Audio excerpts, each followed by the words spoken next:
yo creo que no vamos a dar más largas porque veo que ya hay bastantes personas conectadas. Muchas gracias por conectarse, los que están en línea. Excelente.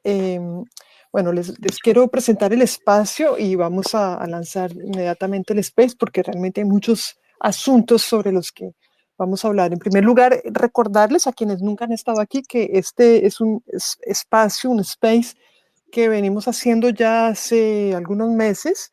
Generalmente somos 3 personas, solemos estar Isabel y yo coanimando con otra tercera persona que es muy conocedora del tema. Hemos hablado sobre ciencia, hemos hablado sobre elecciones en Francia, hemos hablado, bueno, sobre diversos temas y hoy vamos a hablar sobre independencia, 20 de julio, estampillas, conmemoraciones, grito de la independencia, en fin, una serie de temas, aunque el título es La invención de la independencia, entre comillas, la invención, porque, bueno, van a ver, porque vamos a tratar de debatir, de construir, de reconstruir, en fin, estos asuntos de historia de Colombia. Quiero presentarles a los dos, bueno, especialistas realmente de este asunto, que son Felipe Arias e Isabel Arroyo. Ambos son historiadores, alguno de pronto va a querer completar lo que voy a decir, pero pues sobre todo quiero comentar que ambos tienen libros publicados recientemente. Felipe Arias tiene un libro que se llama Otra historia de Colombia, quizás lo han visto por su Twitter. Felipe es muy activo en X, Twitter, bueno, este es un libro de interpretación, digamos, de una especie como de manual de historia de Colombia con las nuevas tendencias. Es un libro pues que recomiendo mucho. Isabel Arroyo es historiadora, además de otras cosas, pero pues quiero resaltar que tiene un doctorado en sociología y también es autora de un libro sobre Pasto. Se llama Pasto al borde de la nación en el centro de la historia. Es un libro también muy interesante que renueva la mirada sobre este periodo, digamos, de 1822-1839, y renueva la mirada desde el borde, digamos, desde los márgenes, ¿no? Las márgenes siempre nos están iluminando sobre procesos que hemos pensado desde el centro. Entonces, con ellos vamos a llevar esta reflexión. No sé si alguno quiera completar algo sobre su perfil, Isabel o Felipe. Pues no, solo que aclarar que no soy doctora en sociología, sino en historia. Uy, perdón, yo dije eso, bueno, estaba obviamente con los cables cruzados, pero claro, obviamente, doctora en historia. Muy bien. Felipe, ¿quiere agregar algo más o está bien? No, después de esa presentación tan bonita me da pena. Bueno, fantástico. Muy bien. Vamos a arrancar. Entonces, bueno, pues el 20 de julio fue hace 2 días nomás. Esta vez cayó en sábado. Y pues en Colombia estamos bastante habituados a la forma como se celebra este asunto. Suele haber un desfile militar, suele haber, bueno, la verdad es que suele haber un desfile militar y suele haber la instalación del Congreso y básicamente eso es lo que hay. Entonces, no, bueno, quizás ese es uno de los asuntos, digamos, que yo quería, como yo sí soy la que soy socióloga, y obviamente me interesan mucho esos temas de cómo se festeja, de cómo se festeja en otros países, de cómo se podría festejar, de por qué se festeja así y no así, en fin, eso ya lo evocaremos más adelante. Ahora, más allá de la forma como se hizo este año, hubo otro asunto que fue lo de la emisión de estampillas. Algunos han visto en mi línea de Twitter que he puesto pues que a raíz de la independencia hubo una emisión de estampillas con una serie de figuras que ya luego comentaremos, unas figuras, digamos, étnicas o militares. Y bueno, esto también puede dar lugar a ciertas controversias, entre otras porque fueron estampillas producidas con inteligencia artificial. Espero que volvamos más adelante sobre esto. Lo interesante en todo caso es que este gobierno de Petro no, digamos, no ha renovado el desfile ni los contenidos. Es decir, como que estas estampillas como que no hay una mirada muy renovadora, una propuesta diferente. Tampoco ha habido mucha reflexión, la verdad, sobre, bueno, hubo algunas cosas, programas en RTBC y algún par de cositas, pero no mucho, sobre el 20 de julio. Entonces, eso es interesante también, que a ver si sí o no, pues se autoriza con este gobierno de izquierda o cercano a la izquierda, en todo caso con trayectoria o afinidades con la izquierda, si va a haber una mirada un poquito diferente o no. Esa es como una pregunta que se puede hacer. Pero bueno, para ir, esas son como las preguntas más sociológicas, la verdad, empecé por ahí. Pero primero hay que empezar por lo histórico, por los hechos. Y primero vamos a tratar de desentrañar realmente, de recordar, porque las clases del colegio fueron hace mucho, se nos han olvidado. Vamos a recordar primero qué fue lo que pasó en 1810. Entonces, sobre este tema, a ver, ¿cuál de los dos quiere hablar primero? Isabel o Felipe, para responder.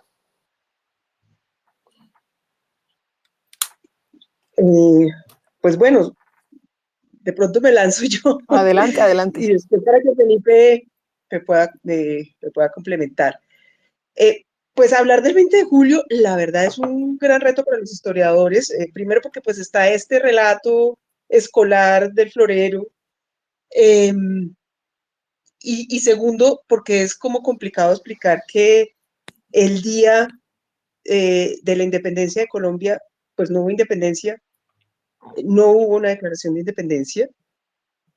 Tal vez sí hubo un grito, no sabemos, alguien debió gritar seguramente, pero sobre todo no existía Colombia. O sea, cuando decimos la independencia de Colombia, el 20 de julio, entender que para esa época no existía nada que se pudiera llamar así, no decía nada de ese nombre, no había banderas. Yo he visto en algunos lugares representaciones del 20 de julio que pintan banderas del 20 de julio, o sea, banderas de Colombia que se hubieran ondeado ese día, pues lo cual no tiene ningún sentido. Pero además tampoco existía como una idea de comunidad equivalente o que nos sirviera de referencia para pensar en la nación que somos hoy. Incluso ese uso del nosotros es un poquito complejo para referirse a ese momento. Entonces, cuando uno dice, bueno, pero ¿realmente qué pasó? Y pues entonces esto es meterse en la historia de la crisis imperial y de todo lo que pasó en ese momento después de la invasión napoleónica y que en todos lados se formaban juntas de gobierno, pero siempre, digamos, con un horizonte muy distinto al lo que terminó pasando. Y sin embargo, pues hay que reconocer que eso fue un hito histórico importante porque pues, hacer este proceso de formación de una junta suprema en lo que era una capital del virreinato, que llevó a que desapareciera, digamos, esa autoridad acá, pues sí tuvo unas consecuencias importantes en la historia. Y yo destacaría de todo este proceso el énfasis que se hacía y que se hizo mucho acá, de darse una constitución, de pensar que era crearse como de base política, ya no la idea, no sé, de ser súbditos de un rey, sino de tener una constitución. Eso yo creo que pues, fue una semilla muy importante de un proceso político que era en ese momento muy abierto. O sea, fue la primera vez que se pensó en una constitución.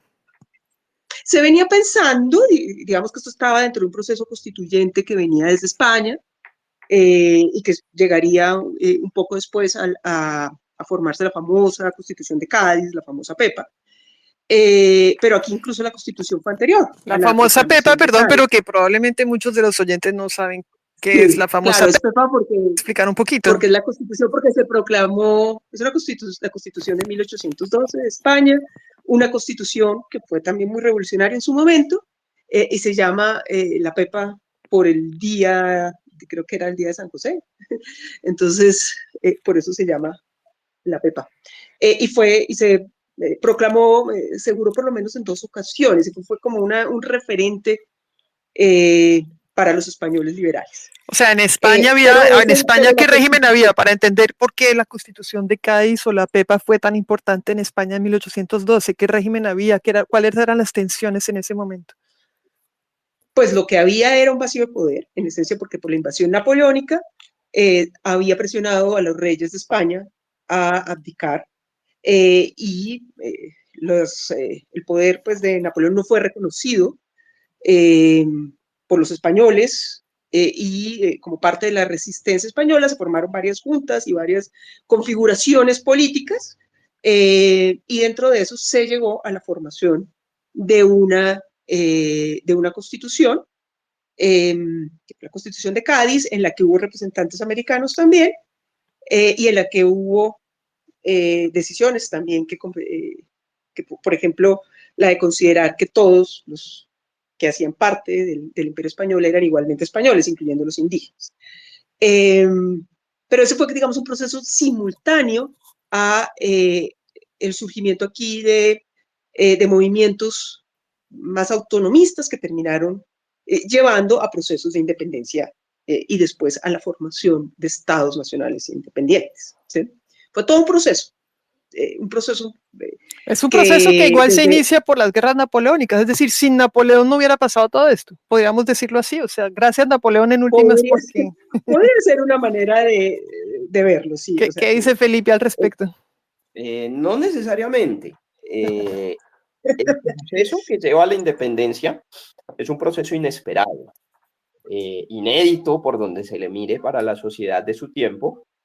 Las guerras napoleónicas son un detonante y un estímulo en muchos aspectos, no solamente la invasión a España, sino ese, digamos, personal capacitado en las guerras que va a llegar a América en condición de mercenarios y bueno, y muchos otros factores alrededor del evento de las guerras napoleónicas. Pero hay una serie de elementos que van a favorecer que ese proceso resulte como terminó resultando. Por un lado, unas élites que desde las discusiones intelectuales que desde mucho tiempo atrás están haciendo, plantean un cambio en el estado de cosas alrededor de la legitimidad de las instituciones coloniales y del concepto también de representación política en la aceptación de ese sistema, en toda la discusión alrededor de la conformación de un Estado de derecho. Pero por otro lado está también el resto de la sociedad, una serie de inconformidades que plantean también que este sea un proceso que comprometa, ya sea a favor o en contra, a absolutamente todos los sectores de la sociedad y a la mayoría de regiones de lo que hoy es la actual Colombia. Hay una cosa importante que yo quiero complementar con lo que acaba de decir Isabel, y es que también tenemos que tener muy claro que estamos hablando de una sociedad en muchos aspectos muy diferente de la nuestra, una sociedad que no piensa igual que nosotros, porque claro, cuando controvertimos lo que pasó en 1810, lo hacemos desde una perspectiva del Estado-Nación, es que no se independizaron, es que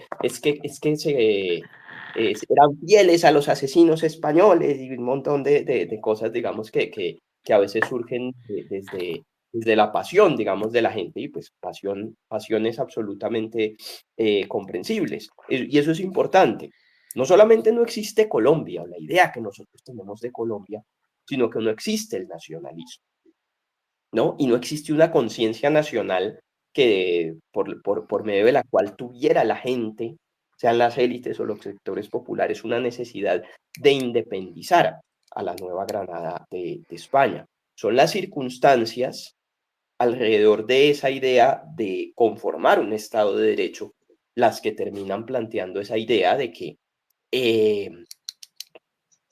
independizarse, es decir, cortar cualquier vínculo con la corona española, es el único medio por el cual es viable conformar un Estado de Derecho. O sea, no es un reclamo nacionalista, sino la independencia es un medio para alcanzar un fin mucho mayor que considera, digamos, esta generación de su tiempo. Y en un contexto, pues, de incertidumbre, de temores frente a lo que pueda derivar de ese nuevo sistema, y en un contexto también que luego se va a manifestar a través de la violencia, que es el que explica cómo ese involucramiento que tiene toda la sociedad, sea a favor, pero también en contra, ¿no? Y que dentro de cada uno de los sectores sociales de la Nueva Granada no haya posiciones homogéneas, es decir, que haya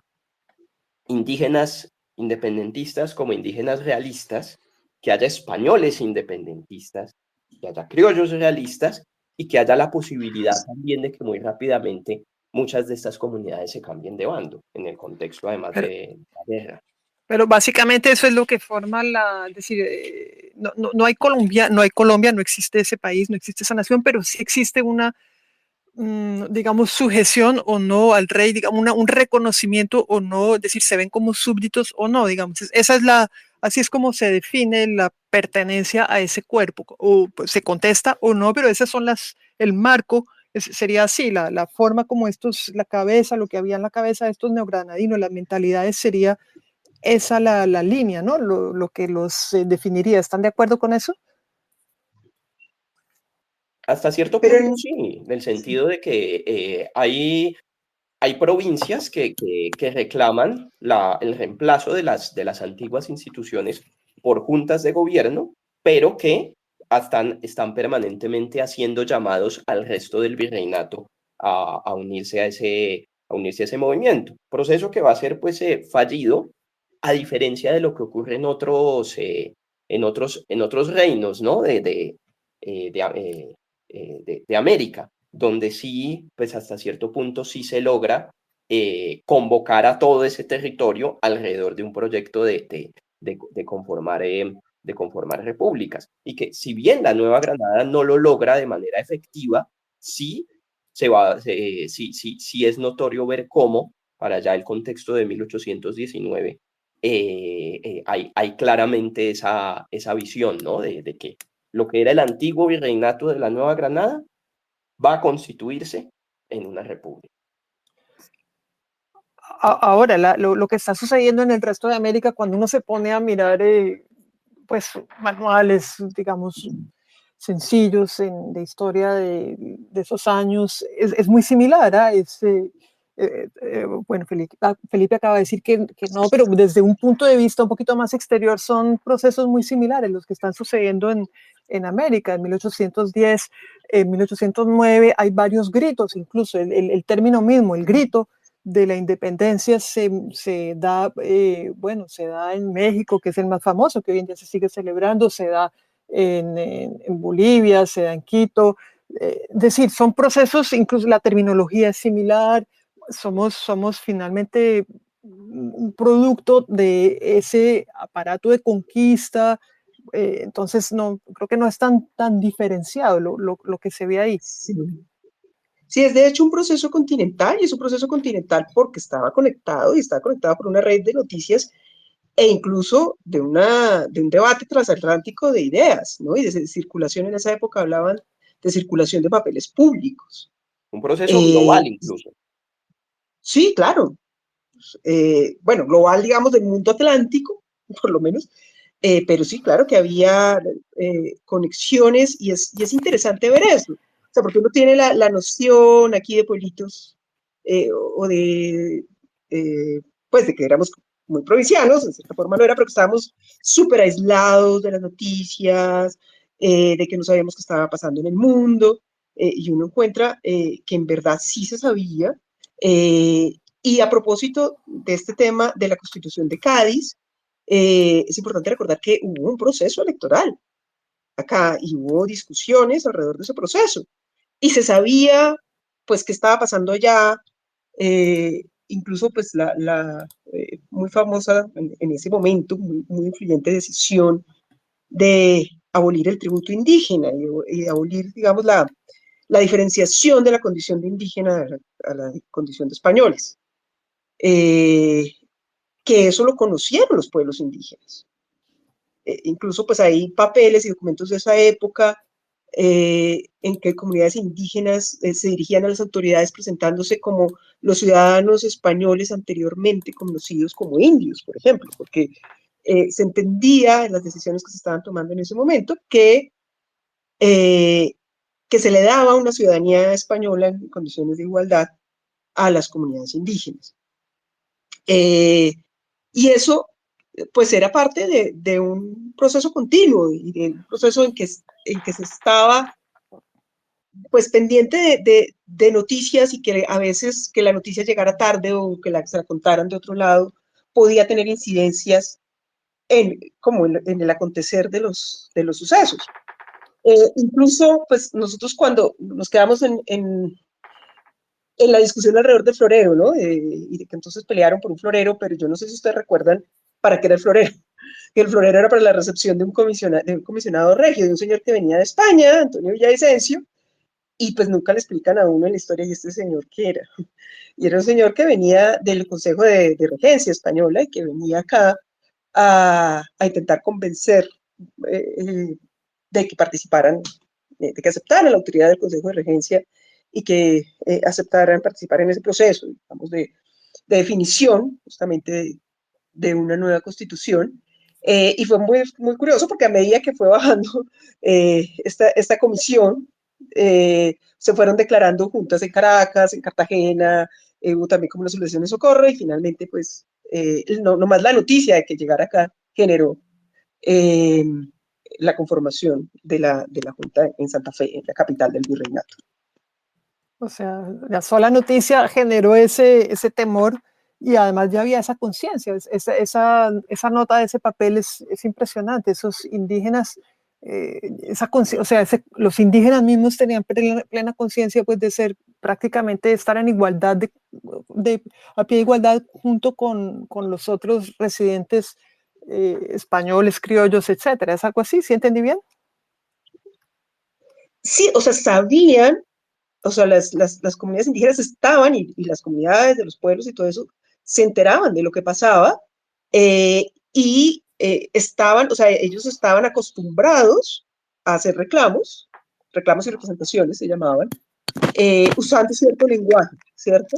Y entonces supieron, digamos, que el lenguaje en que se debían hacer esos reclamos cambiaba. Y se sintieron también, pues, que tenían, bueno, que saber qué sentía, pues no tenemos suficientes documentos directos para saber hasta qué punto eso lo reivindicó o no. Sí sabemos que hubo aquí disputas alrededor de aceptar o no esa eliminación del tributo indígena, pero lo que pasa es que eso, bueno, tenía también, a veces podía haber desconocimientos de las particularidades de ellos como comunidades, entonces eso era parte de las disputas, pero sí estaban al tanto, que era lo interesante, estaban al tanto, y eran capaces de usar el lenguaje nuevo que se estaba usando, ¿sí? Y de usarlo también para hacer reivindicaciones de sus intereses, ¿sí? Aquí tal vez habría que tratar de entender por qué hubo ese cambio, ¿no? Finalmente, porque si hubo un régimen monárquico, absolutista, bueno, con unas jerarquías muy bien establecidas, y esto empieza a cambiar en esos años, con estos papeles, con esta circulación, es que hay unas ideas nuevas. No podemos olvidar la Revolución Francesa, 1789, las ideas de la Ilustración. Yo supongo que eso está muy conectado. ¿Ustedes qué opinan? Sí, por supuesto. No sé si Felipe. Sí, y una cosa importante de esa circulación de ideas, complementando lo que acaba de decir Isabel. Claro, los sectores populares, y una minoría letrada muchas veces, pero pues es que no solo a través de la lectura pueden circular estas ideas, sino la posibilidad de leerlas, y que mucha gente las reciba de oídas, ¿no? Y así como los cabildos están instalando para ese momento juntas de gobierno, se les responde sectores populares que están instalando juntas de carácter popular, ¿no? Desde en las tiendas de Getsemaní en Cartagena, como en las chicherías de San Victorino en Bogotá, se ve muchas veces este fenómeno. esto va a abrir paso, que ya en el contexto del día después del 20 de julio, en las provincias, sobre todo en las ciudades grandes como estas dos, se sigan dando estos procesos a través de la prensa que empieza a circular, no solo a la prensa local, sino el contacto que tienen estas comunidades con que están circulando tanto en otras provincias como en otras partes de América e incluso del mundo. Y el caso de Cartagena en la Declaración de Independencia, eso es clave, ¿no? Ese contacto que tienen y ese conocimiento que tienen de la circulación de ideas liberales en prensa que reciben de las Antillas, por ejemplo. Un personaje como Pedro Romero, que es un artesano de Getsemaní, es un personaje que es muy emblemático en ese sentido. Primero es negro libre y es alguien que tiene como un pie en el mundo de las élites y otro pie, digamos, en el mundo de esos sectores populares. Y así podemos hablar de otros casos de gente que tiene ese contacto no solo entre otras provincias, de otros sectores sociales. Perdón, Felipe, pero Pedro Romero, ¿cuál fue su rol? Porque no lo conocíamos, no necesariamente lo conocemos todos. Sí, claro. Bueno, Pedro Romero es un artesano de Getsemaní, maestro si no estoy mal, de ahora se me olvidó, los que hacen cosas de hierro y todo esto, bueno. Logra que uno de sus hijos, o estaba trabajando para que uno de sus hijos sea recibido como abogado y como funcionario, digamos, de la antigua administración colonial, y luego lo vemos también dentro de quienes presionan por la instalación de la Junta de Gobierno, y va a ser además uno de los firmantes del Acta de Independencia del 11 de noviembre de 1811. Vea usted. En efecto, son categorías que no hemos tenido tan presentes, y porque nos imaginamos las cosas de una forma mucho más esquemática. Entonces, esta es muy interesante, pues esa movilidad, esa mezcla, sí nos cambia un poquito la mirada. Isabel, creo que quiere decir algo. Sí, además de lo de la circulación de ideas y de que incluía esa circulación en sectores populares, así pues las cabezas fueran las élites criollas, también es interesante que antes de discutir sobre nación o de pensar en nación, y antes de las confrontaciones militares había un debate alrededor de conceptos, por ejemplo, como de ciudadanía, ¿no? Que fue muy importante en ese momento. ¿Quiénes eran o no eran ciudadanos, por ejemplo?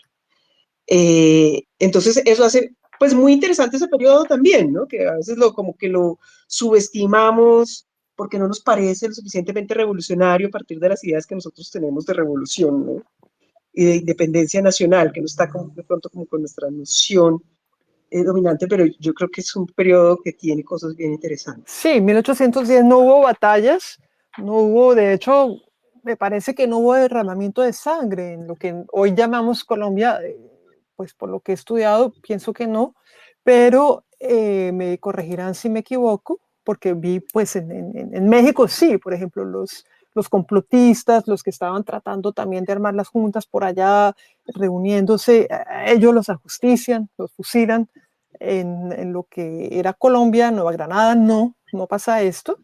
Hay como más bien esas declaraciones, estas trifulcas medio, bueno, un poco pintorescas sobre el florero de Llorente y tal, pero aparentemente no hay efusión de sangre, pero sí hay gran movimiento de ideas, y creo que eso es algo que se debe rescatar, que no toda lucha es militar, sino que también hay luchas de ideas con formación, digamos, de otras formas de organización, rupturas importantes, conceptuales, con lo que era ser un súbdito y empezarse a pensar como otra categoría, un ciudadano de otra forma.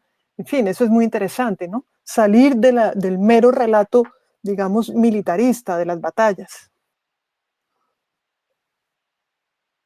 Sí, no por lo menos en ese momento no hubo tanta difusión de sangre. Y si uno sí ve en el acta que no es acta de independencia, sino el acta del Cabildo Ampliado de Santa Fe, que lo que hace es que contar como qué pasó esos días, que una preocupación frente al virrey era pedirle que no no fuera a sacar el ejército, ¿no? Sí hubo, pues lo que pasó en San Victorino, que de pronto Felipe nos lo puede contar mejor, pero si fue en San Victorino, Felipe, ¿en dónde fue que lo de la Junta de Carbonell? Ah, sí, Sí, hay tomas, sí, digamos, callejeras que son sí. las que inspiran a algunos sectores a sacar a las tropas, pero pues más allá de que de un conato que en algún momento intentan dispararle a la multitud, se logra desarmar a quienes, a los militares que no habían aún declarado su lealtad a la Junta. Pero sí, efectivamente, a 1810 es, salvo el caso de Casanare y del Socorro, son movimientos El que en Socorro, gran sí. mayoría fueron pacíficos. Y el del Socorro, con la instalación de la Junta, sí hubo episodios de violencia, y pues el caso de Casanare está pues la particularidad de que los conspiradores fueron algunos condenados a muerte, otros trasladados a Bogotá, a la prisión a la cárcel de corte, o sea, a los calabozos de la Real Audiencia, y que precisamente en el contexto del movimiento del 20 de julio van a ser liberados. Sí, y de hecho hay como en el acta mencionan lo del Socorro, ¿no? Era como el temor a que no se repitiera eh, lo que pasó ahí. Hay que decir también que pues estas provincias no estaban muy militarizadas, ¿no? Y se le tenía más miedo como a las reacciones populares en ese momento. Entonces, sí fue muy poco cruento en ese momento. Los hechos cruentos vendrían después, sobre todo a raíz de la reconquista de Pablo Morillo. Pero en cambio, por ejemplo, en Quito sí iba a haber una represión muy violenta en los hechos del 2 de agosto de 1810, por ejemplo. Pero aquí esa historia no fue cruenta y eso es interesante también. Nacimos de una forma muy pacífica y como que no nos, pues nacimos, estamos hablando justamente de que todo se estaba buscando, pero en todo caso fue un preparto relativamente pacífico y con ideas fuertes igual. Es un poquito paradójico en efecto que luego haya habido, bueno, hubo la patria boba, hubo una fuerte represión por parte de España y luego, bueno, ya conocemos el siglo XIX, muchas guerras civiles también hubo. No sabemos por qué es ese asunto. No sé si pasamos a la segunda sección de una vez para poder ir avanzando, que es cómo se llega a la invención de una fiesta patria. ¿En qué momento el 20 de julio de 1810 se vuelve una fiesta patria? Bueno, perdón que ando con una gripa terrible. Ay, Tranquilo, perdón, Felipe, pero quería pedir adelante. la palabra y preciso me agarré la tos. Ay, cuidado. Hay una cosa importantísima que yo sí quiero que de entrada anotemos. Cuando hablamos de la invención del 20 de julio, a veces tenemos que tener mucho cuidado, porque pues, muchas veces la gente se imagina, no, es que hay unos señores de la élite malvada, la oligarquía centralista, que un día dijeron vamos a engañar a la sociedad y vamos a inventarnos que el 20 de julio fue la independencia de este país. Y entonces vamos a desmentirlos porque yo sí tengo la verdad y la verdad es terrible y no están preparados para esto, como uno ve todo el tiempo en redes. Pues la cosa no es tan simple ni tan cinematográfica. Hay una cuestión, y es que el año 1810 sí va a considerarse un momento de ruptura en la conciencia de la generación independentista.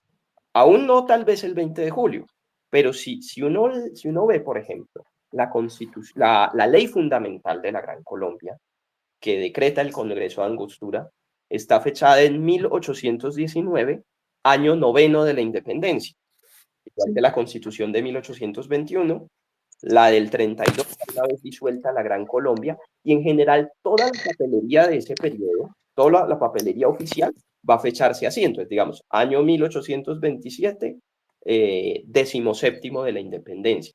O sea, ya hay una noción, más allá de que sí hay en los papeles una idea de declaración o no de independencia, hay una noción de que ese año se considera un momento de ruptura con el antiguo régimen, por utilizar la terminología de Europa Occidental.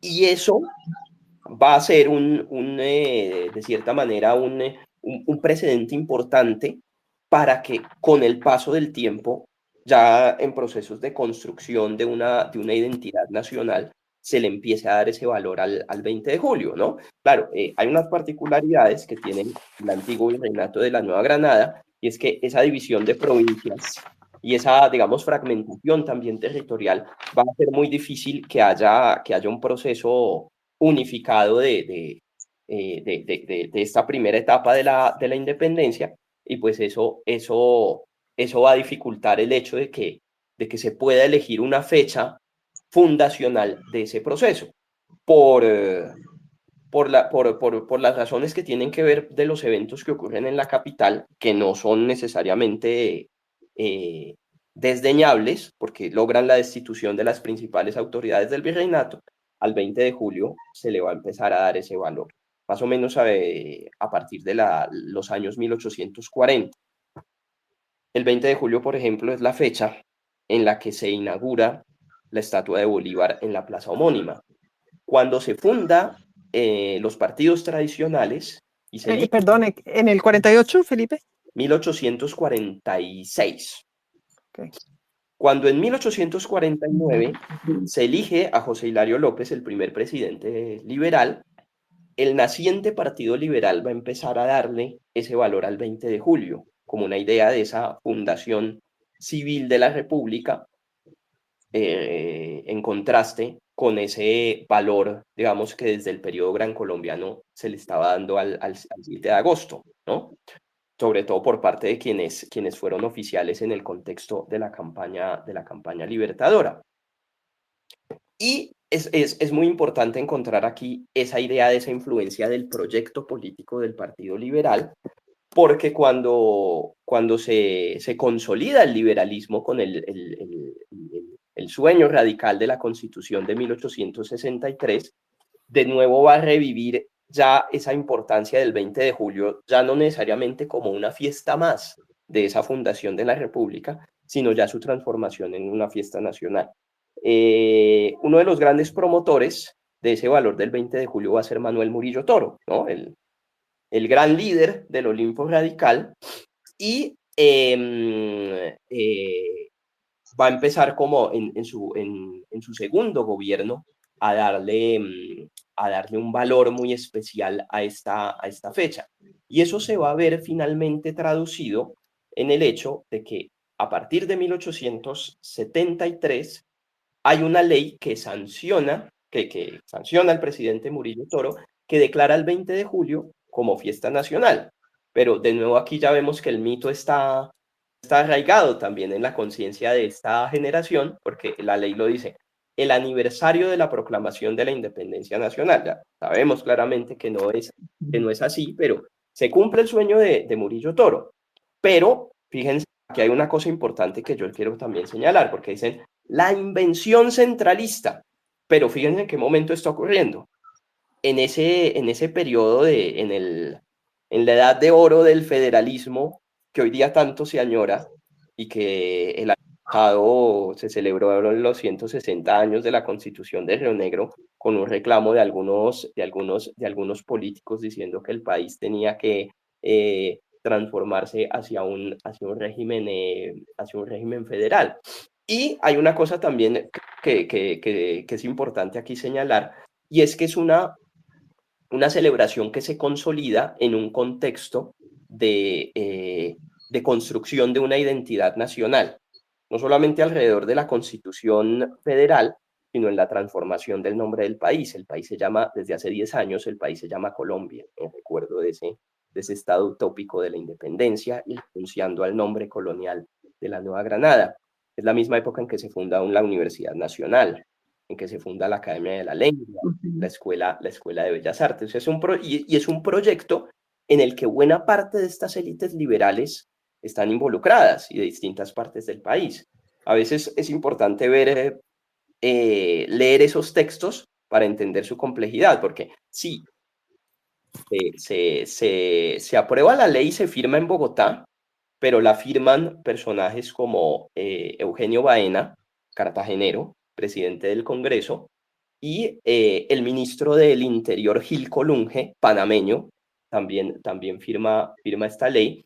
Y hay un personaje aquí muy importante también en ese proceso, que es José María Quijano, escritor, historiador, y en ese momento secretario de la Cámara de Representantes, que es quien le va a secundar buena parte de este proyecto a Murillo Toro. Y hay un detractor importantísimo que está en ese proyecto, y ese señor es Miguel Antonio Caro, ese coco del centralismo y ese símbolo de la élite bogotana que es ahí paradójicamente el más destacado de los enemigos de ese proyecto de consagrar el 20 de julio como la fiesta nacional.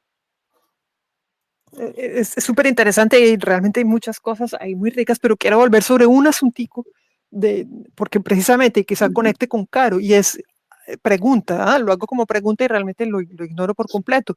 Es decir, que el 20 de julio, de cierta forma, cuando se establece, pues apoyado por los liberales, promovido por los liberales, es en buena medida en contraposición al 7 de agosto. Es decir, hubo una disputa entre las dos fiestas patrias en el momento de decidir cuál iba a ser la fundacional de nuestra nacionalidad. Sí, en ese contexto la disputa está entre el 20 de julio y el 7 de agosto. Muy a diferencia de lo que algunos años atrás se discute también, donde uno de los detractores ya no es Caro, sino es Tomás Cipriano de Mosquera, que Mosquera defiende la idea así del hecho de que hubo, o sea, Mosquera se anticipa, yo diríamos de cierta manera, a los historiadores regionales del siglo XX, de reivindicar esos movimientos juntistas que ocurrieron en otras partes del país antes que en Bogotá. Y yo simplemente complementaría todo lo que ha contado Felipe, que es muy interesante y que muestra además que ese proceso, pues que ese proceso de invención también es parte del proceso de invención nacional, y que tuvo varios momentos como de invención y reinvención. Y pues complementaría que lo que pasa también es que necesitábamos un referente. O sea, era muy difícil decir en 1821, en 1819, que estábamos creando, que los gestores un poco del proyecto de la ley fundamental, que pues en esencia eran Bolívar y sus aliados, estábamos creando de la nada una nueva nación, una nueva república. Entonces tenía que crear sus propios antecedentes y por eso crean también un poco el mito del 20 de julio. Y claro, pues sí está, pues con todas las de las juntas provinciales, y hay como la disputa de cuál fue primero o de cuál se habló de independencia. De todas maneras, pues el hecho de que fuera, como mencionó Felipe, pero que quiero como subrayar ese punto, el hecho de que fuera la capital del virreinato y que significara como que las autoridades administrativas coloniales no quedaran acá, pues claro que es significativo. Y también que se desencadenara a partir de ahí, pues por lo menos pensar en una constitución que unificara las distintas provincias de ese virreinato, por lo menos de las que estaban bajo la jurisdicción de la audiencia de Santa Fe, porque pues los que estaban dentro de la jurisdicción de la audiencia de Quito, pues sería otro proceso aparte. Bueno, esta parte realmente es muy apasionante, y ya luego no sé si podemos pasar un poquito a la conmemoración, a la forma como se ha celebrado, festejado esta fecha del 20 de julio. Bueno, ya sabemos desde cuándo es un día festivo, y luego podemos tratar de ver cómo ha sido celebrada. Yo supe que hasta hace poco, entre otras, había un Te Deum.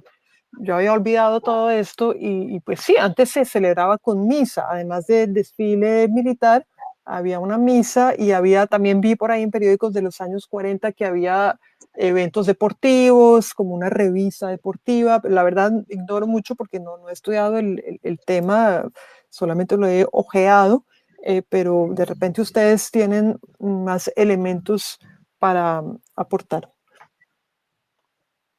Y de hecho el Te Deum no hay que remontarnos hasta tan atrás. Juan Manuel Santos lo hacía todavía. Duque no me acuerdo. Fue hasta el 2016, Pero, ahí vi que Sí, lo tumbó el una Consejo de demanda de Estado fue que sí, un abogado hizo una demanda y el Consejo de Estado lo suspendió. O sea, supuestamente está suspendido y podría volver, pero yo creo que ya sería muy difícil que pasara algo así. Aunque en Sí, o Ecuador se sea, sigue haciendo un Te Deum, entre otras en otros países muy cercanos se sigue haciendo un Te Deum. Es interesante también, me puse a ver otro tipo de celebraciones. Bueno, lo de México es una cosa fenomenal, eso sí que es una fiesta nacional, es muy interesante. Otro asunto en Colombia es que coincide, la fiesta en realidad, ahí sí que es la instalación del Congreso, la elección del presidente del Senado, la elección del presidente de la Cámara, es decir, se mezcla una fiesta que debería ser quizás una fiesta nacional, de pensar en todos estos temas de los que estamos hablando, se vuelve pues un intríngulis político, una cosa ahí de camarillas, como que nos contaminan la fiesta con la cosa política, y eso no, creo que no sucede necesariamente, pues no, de hecho no sucede en otros países, y me pregunto también desde cuándo les ha dado porque el 20 de julio tenga que coincidir con la instalación del Congreso y el 7 de julio con la posesión del presidente, porque el espacio de lo político viene a meterse, el 7 de agosto, perdón, viene a meterse a inmiscuirse en las fiestas patrióticas o nacionales. otra vez, Caro, la Ah, Constitución. Hay una cosa con la Constitución del 86 y con el proceso de la regeneración. Ahorita que salió el libro, que no he leído, pero que le tengo mucha expectativa, el libro de Daniel Gutiérrez, Daniel Gutiérrez. que la historiografía ha empezado a hacer del proceso de la regeneración, que no fue necesariamente una ruptura con ese proceso que venía desde la época federal y de todo el siglo XIX. Lo que hizo la regeneración fue aprovechar buena parte de ese andamiaje, no solamente institucional, sino ideológico alrededor de la construcción del Estado-Nación, y claramente termina volviéndose esas dos fechas ya consagradas para eventos importantísimos para el Estado. Es a partir de ese momento que el 20 de julio se vuelve el día de la instalación del Congreso y el 7 de agosto el día de la posesión presidencial, ¿no? A ese no lo hará Núñez, pero sí lo hará uno de los designados del periodo. Ahora se me están... Carlos Holguín es el que mero en recibir el cargo un 7 de agosto. Pero hay una cosa que yo debo confesar que no tengo clara, y es el vínculo del 20 de julio con el desfile militar. bueno, yo lo que sé es que en casi todas, decir, o sea, en muchas fiestas nacionales se hace ese desfile militar. El desfile militar, por ejemplo, en Francia, el 14 de julio hay un desfile militar y hay fuegos artificiales. En Francia hay desfile militar, fuegos artificiales y una fiesta de los bomberos. Eso tiene una historia, bueno, ahora no la puedo contar, pero hay esos tres elementos. Eso es como lo central de la fiesta del 14 de julio. No hay nada más, además es en pleno verano y ahí ya todo el mundo sabe que son las vacaciones, todo este asunto. Pero entiendo que, es decir, en México también hay un desfile militar, cívico-militar, porque también hay bailes tradicionales, hay conciertos, está lo de la campana de Hidalgo, está el grito, ¿no? Realmente el presidente encarna el grito. Todos los presidentes van al balcón presidencial frente al Zócalo y tocan la campana y hacen el grito y recuerdan a los mártires de 1810. Y es un acto muy bonito. Es un acto, pues Bueno, dura como 4 horas el acto.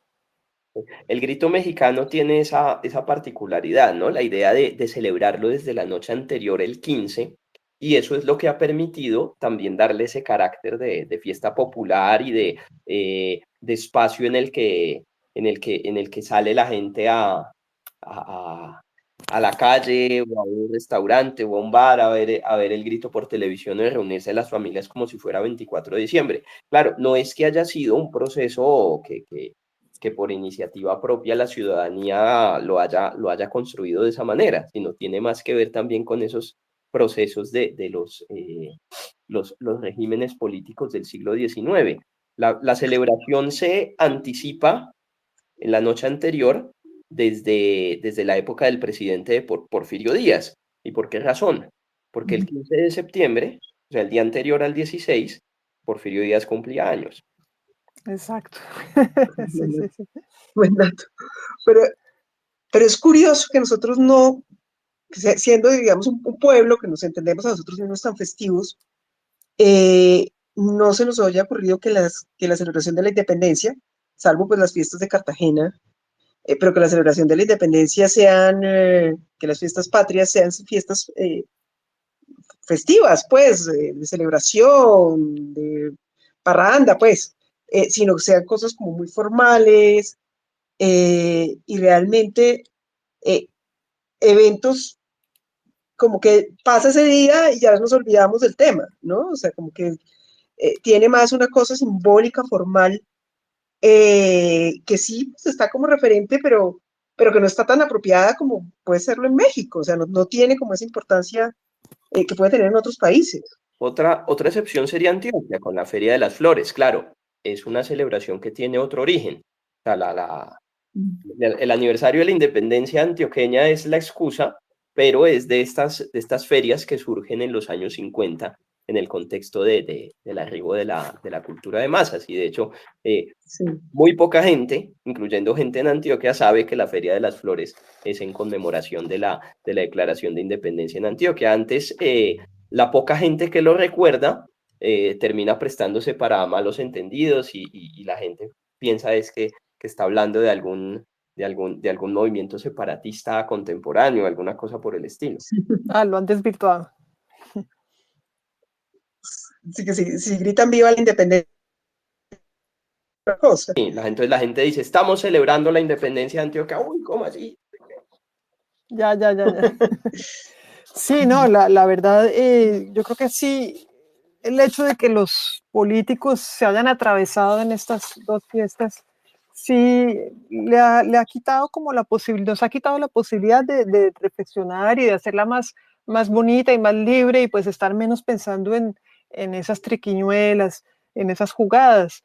Sí, pienso que es una lástima y bueno, uno esperaría que con un gobierno como este, que le gusta tanto jugar con lo simbólico, hubiera una puesta en cuestión, un cuestionamiento de este tipo de asuntos.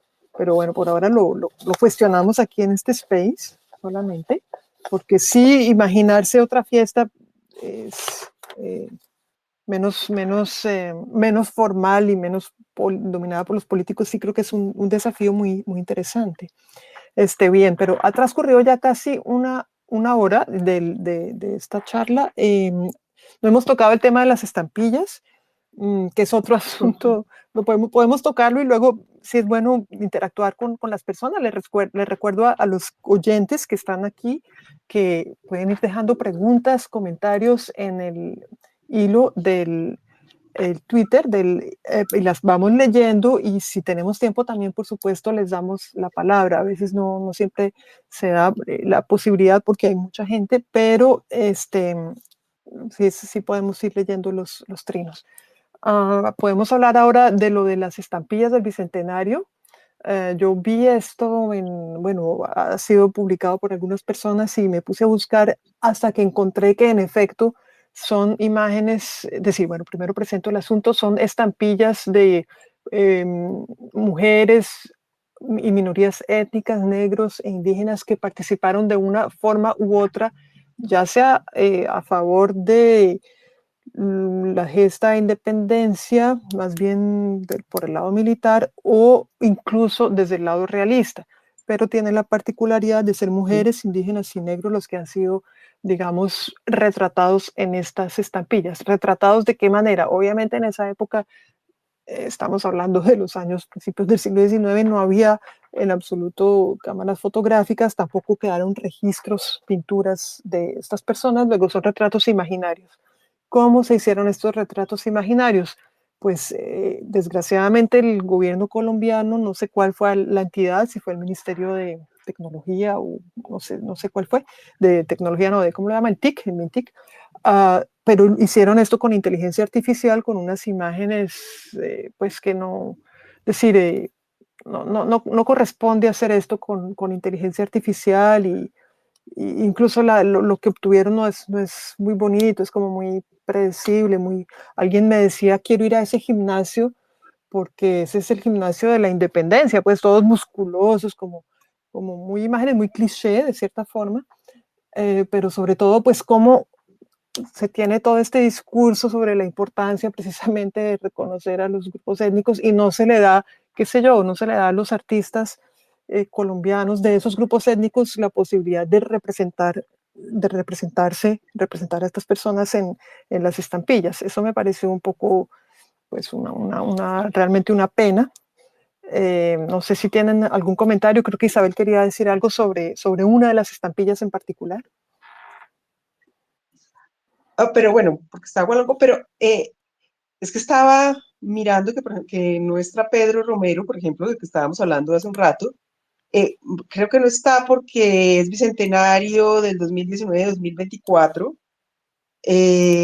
pero pues me llama la atención que siendo, pues coincidiendo, fue con la celebración del 20 de julio, estén tan centrados en figuras posteriores y en figuras militares o asociados a los enfrentamientos militares o a las figuras heroicas. Entonces, me llama la atención, además de eso, de la representación asociada, pues que se ponga la representación, pues a partir de un programa de inteligencia artificial y pues con todos los estereotipos que te salen a partir de ahí, que sea como tan apegada a la idea de heroísmo militar. Y que incluso pues que el reconocimiento de que combatieron de un lado o del otro, pero que no se problematice realmente, digamos, como la complejidad de las relaciones étnicas y las tensiones en esas relaciones y su relación pues con el mismo proceso de independencia y de conformación de la nación. Y claro, ahí aparece, por ejemplo, Agualongo, que es pues, que entre otras cosas no es claro que Agualongo fuera indígena, Recuerde por aunque favor quién era sí, Gualongo, porque puede que haya gente que no sepa quién era. Agualongo, luego lo presentan como el león de Pasto, está al lado del cacique Mamatoco, capitán de los reales ejércitos en Santa Marta, y de Simón Muñoz, coronel de las guerrillas realistas del Patía. Los famosos patianos. Y pues Agualongo es una figura que tiene mucho arraigo en Pasto. Vi también que salió, pero pues es como el símbolo del heroísmo, pero del lado equivocado de los pastuzos, ¿no? Que los pastuzos eran realistas y que hubo esta guerrilla que además se prolongó después del 2024, creo. 2025, no me acuerdo si lo pensaron en el 2020, en el 24 o en el 25. Pero sí, era parte de la resistencia de los pueblos afros y de los pueblos indígenas de la resistencia al ejército colombiano. Y vi que también en el archivo hablaban, pues sí, poquito reconocían el heroísmo de Agualongo. Entonces, cuando tenían que explicar por qué era realista, se enredaban un poco. Y está, pues aquí también el tema de que está al lado realmente la historia de Agualongo, y hablar de Agualongo es tocar una parte compleja de la historia de Bolívar, porque era una resistencia realmente a la represión muy violenta que ejerció el ejército bolivariano en Pasto. Pero al mismo tiempo, en esa emisión de estampillas, uno ve que está la esclava que crió a Bolívar, Hipólita, Nana de Bolívar, y de esa manera se romantiza un poco el origen social de Bolívar, que también es un tema que uno debería confrontar, que es que pues viene de una familia esclavista y que pues, era parte de su importancia social y de por qué tenía los medios que tenía, era pues porque hacía parte pues, de una familia que tenía plantaciones, que usaba la mano de obra esclava. Y está también el almirante Padilla, José Prudencio Padilla, que fue fusilado por Bolívar también. Como parte, se responsabilizó de los atentados de la noche septembrina, y nunca fusilaron, digamos, a los blancos que estaban involucrados en esa conspiración, pero Padilla que ni siquiera era claro que sí estuviera involucrado, sí fue fusilado. Entonces hay una cantidad de conflictos que se pasan por alto poniéndoles una imagen, diciendo, ay, mire, es que no los hemos retratado, ahora sí los vamos a retratar. Y vamos a poner caras de indígenas y de afros. Entonces, a mí lo que me pareció fue como, de verdad, como falta de imaginación en buena medida y como falta como de poder tocar, poder profundizar más en la complejidad de los conflictos étnicos que estaban detrás también de los procesos de Quizás construcción por nacional. eso José David Cortés, que estaba aquí, pero no sé, creo que ya no lo veo, el historiador, bueno, muy notable, hablaba en un trino hace poco de la historia de bronce, que estamos reviviendo con otros, vertiendo otros contenidos en una historia de bronce, en una historia como de militares, de gestas, sí, gestas militares, como si no pudiéramos salir y tratar de mostrar otro tipo de asuntos. Quizás bueno, él está ahí, ahorita le puedo dar la palabra que sí está. Y ese era, perdona, Olga, ese era un riesgo grande que era perceptible desde la manera como mucha gente está abordando los debates en el contexto de estatuas.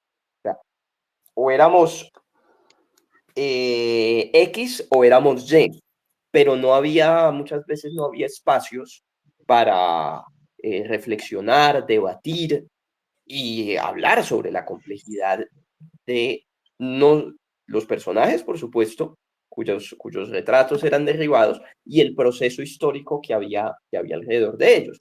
Yo voy a señalar una cosa de esa emisión de estampillas, y es que la intención es muy buena.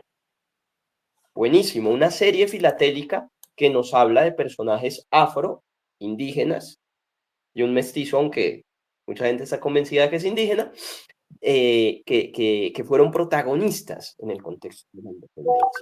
Eso me parece buenísimo, y me parece buenísimo que haya realistas también, en el sentido de que también debemos entender que, por un lado, así como nuestro presente es diverso, nuestro pasado también lo es.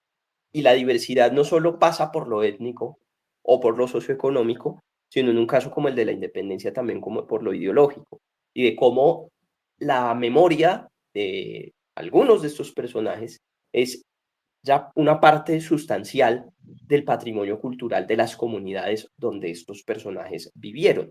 Y eso es importante también señalárselo a la sociedad y hacer ese reconocimiento. A veces no es necesariamente un homenaje a Gualongo, sino un homenaje a Pasto o a Nariño. Lo mismo el caso de Padilla, es más un reconocimiento a la Guajira. Pero hay que ir más allá también de eso, ¿no?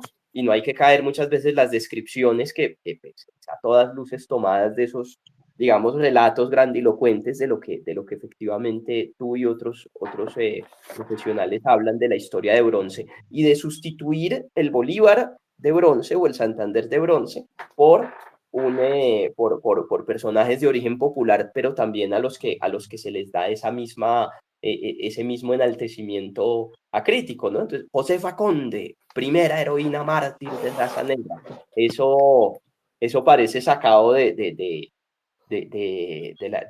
Naoya Rula, pero pues es el mismo lenguaje, pero traducido hacia otro tema. Y el tema de Josefa Conde, que es un tema bien complejo, porque todo parece indicar que es una invención de la élite de Palmira, que necesitaban una heroína negra que le compitiera a un personaje de existencia mucho más fiable, que fue María Antonia Ruiz, que comandó y organizó guerrillas patriotas en el Valle del Cauca, pero que era de Buga. Entonces necesitaba Palmira competir con Buga y decir, nosotros también tenemos una mártir de la independencia afrodescendiente.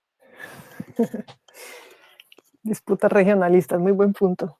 Muy bien, bueno, pues propongo que ahora sí escuchemos o leamos las contribuciones aquí de las personas. Le acabo de abrir igual el micrófono a José David Cortés, que es un gran historiador colombiano, ha trabajado muchísimo sobre la iglesia colombiana, porque él seguro tiene cosas que decir. Solo empiezo leyendo para felicitarnos, es esto, alguien puso esto, Opio del Pueblo se llama, puso muchas gracias por educar de la forma que lo hacen por medio de este space. Eso es también para agradecerles a ustedes dos que realmente han enriquecido muchísimo el space de hoy. Y ahora, pues no sé si José David quiera hablar y los demás que quieran ir hablando, por favor me levantan la manita a ver si los puedo ubicar.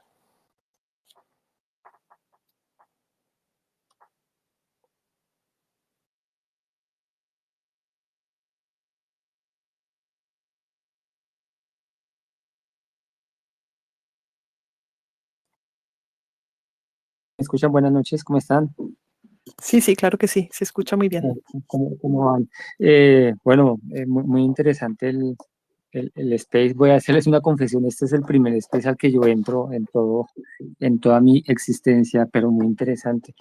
Eh, pues sí, hace un par de días escribí un post sobre como el revival de la historia de bronce a partir de una figura que están explotando recientemente, que es la de José María Melo, tanto en Colombia como en México, pero pues no es el único y mencionaba Felipe hace unos minutos, pues cómo incluso el panteón de héroes necesita personajes inventados, eh, pero pues todo esto que nosotros decimos no es nuevo. Yo recuerdo a Germán Colmenares en los textos de los años 88, 89, un par de años antes de morir, de cómo varios de los héroes que comenzaron a ser tomados desde mediados del 19, incluso algunos de ellos no existían.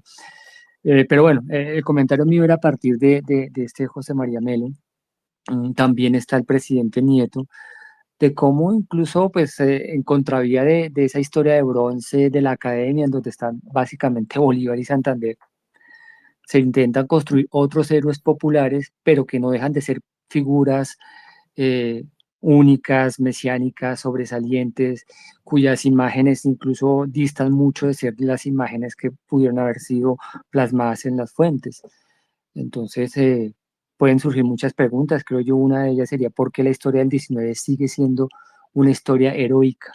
Si tiene que ver con las fuentes, si tiene que ver con el relato, si tiene que ver con la necesidad de construir un panteón de personajes singulares. A diferencia de pronto del 20, que es una historia mucho más social, mucho más colectiva, en donde se puede a partir de las fuentes construir una historia mucho más total en el sentido de que puedan participar diversos tipos de personajes. Aunque también en la historia del 20 hay héroes, ¿no? Los que conducen a la masa que se deja conducir. Pero ese era como el sentido de ese post que coloqué hace un par de días. Y nuevamente felicitaciones por el espacio y muchas gracias por compartir sus conocimientos sobre el tema. Muchísimas gracias, José David. Bueno, no sé si alguno de ustedes quiera reaccionar sobre lo de Melo. Ahora la idea creo que es ir a recuperar los restos mortales de Melo. En fin, hay toda una serie de ideas. Yo sé que ha habido algún texto, creo que fue Daniel Gutiérrez que escribió sobre este tema. No sé si ustedes quieren agregar algo, si no le damos la palabra al cuadrilátero que quiere... Hay otra cosa de pronto que yo pueda agregar sobre Melo. Es curioso porque Melo es un personaje, claro, que él lidera un movimiento donde están los artesanos, bueno, toda esa historia que nos han contado del golpe del 54, pero Melo es un personaje que si uno lo mira en el contexto y lo que él intentó hacer y lo que ellos intentaron hacer es un personaje conservador, porque ellos querían echar abajo la constitución del 53, que es una constitución liberal, retomar la constitución del 43, que es una constitución tan conservadora como pudo ser la del 86, y muchas de las cosas que pedían estos personajes eran, en ese momento, podían ser consideradas ideas reaccionarias, tanto en lo político como en lo económico.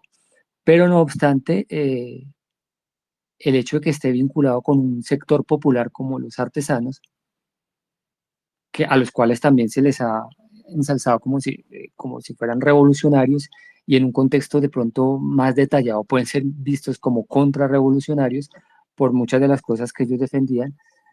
Por eso lo hecho de ser un líder popular, pues ya va a ser colocado como un héroe, pero si uno lo mira en un contexto, el asunto es un poco más complejo Claro, Melo fue a morir allá defendiendo el ideal de los ideales de Juárez, pero en el contexto acá, yo no sé qué tan liberal sea este personaje y qué tanto pueda defender esos principios liberales de mitad de siglo, sino más bien son unas ideas de contrarrevolución, contrarias a lo que estaban proponiendo muchos de los liberales e incluso los conservadores de la época. Bueno, gracias de nuevo. En cualquier caso, creo que lo importante es que demos estos debates, es decir, justamente que no sea solo la esfera política, pues unos poquísimos políticos los que decían estas cosas, sino que haya debates colectivos donde haya historiadores, donde haya historiadores amateurs o profesionales, gente interesada por la historia, pues porque finalmente se trata también de nuestra identidad, o sea, la forma como estamos viviendo la nación, escribiendo nuestra historia. Entonces me parece que lo pertinente es seguir hablando de esto y hacer estas preguntas que son clave, que son pues absolutamente fundadas, hacerlas, llevarlas al debate público. Pienso que sería por ahí. No sé si quieran agregar algo o le damos la palabra a el cuadrilátero. Creo que ya se la di, de hecho. El cuadrilátero puede hablar porque tiene el micrófono activado. Adelante, cuadrilátero. Gracias, buenas tardes. Bien, me parece interesante la conversación y ya incluso alguien tocó un poco lo que quiero decir, entender esa invención como no tanto como falsificación, como algo, sino como construcción de un relato que era necesario en la medida en que la nación, el concepto de nación, la nación colombiana se estaba construyendo y las naciones también en buena medida son una invención en el sentido de un relato que se construye alrededor de determinados elementos. Convertir la ranchera en la música nacional mexicana, eso no es algo arbitrario, sino que eso obedece a acciones para que eso se concrete. Entonces, este discurso, esta invención de la independencia, convertir ese relato en un relato que acepta la nación colombiana o los colombianos en general, obedece a la necesidad de darle legitimidad a la república naciente, a la república del primer centenario y a la república de este segundo centenario, que es diferente a la del primero y por tanto necesita resignificarse, redefinir símbolos, reemplazar unos por otros. Entonces, es ese proceso de construir relatos que le dan legitimidad al poder que existe en el momento, que se consolida. Y creo que el poder político de hoy es un poquitín diferente al poder político de hace un siglo, por tanto, el relato se está modificando con cosas como uno puede juzgar la manera, criticar las estampillas, cosas, pero el relato está mutando, es lo importante que me parece en ese sentido. Entonces quería solamente resaltar ese elemento. Muchas gracias. Gracias. No, muchísimas gracias. Y eso es algo con lo que tenemos que ser insistentes, porque muchas veces a la gente cuando se utiliza la palabra invención, puede estar interpretándolo, puede darle otra connotación al término. Y pues la selección Colombia como símbolo nacional es una invención, como lo es el himno nacional, como lo es el vallenato, el sombrero volteado como símbolos nacionales también, que ni malos ni buenos, sino parte de un proceso histórico y sociocultural complejísimo. Y también la necesidad de inventar símbolos, ¿sí? No se trata, como bien lo decía el cuadrilátero, ¿sí? Que no veo completo el Aries, pero se trata, o sea, no se trata de falsificar o de engañar, que es un poco, a veces el riesgo, como decía Felipe, de que cuando uno intenta como revisar estos hechos o estos hitos históricos, que entonces llegan siempre pues los que piensan que es que detrás de eso hay como una conspiración y un deseo de engañar, ¿no? Pero sí también es cierto que hay una necesidad de estarlos resignificando. Y yo lo que siento un poco más bien es que le falta como más imaginación y audacia para resignificar los mitos fundacionales. Porque justamente se queda como en esta idea del culto al heroísmo, interesante también lo que decía José David, como de la dificultad de pensar el siglo XIX en términos distintos, ¿no? O sea, que nosotros sí podemos pensar en los conflictos del siglo XX, pero como que el siglo XIX es el siglo de los próceres y salirnos de ahí nos cuesta mucho trabajo, sobre todo si hablamos como de la primera mitad del siglo XIX. Hay cierta como sacralización de ese momento fundacional.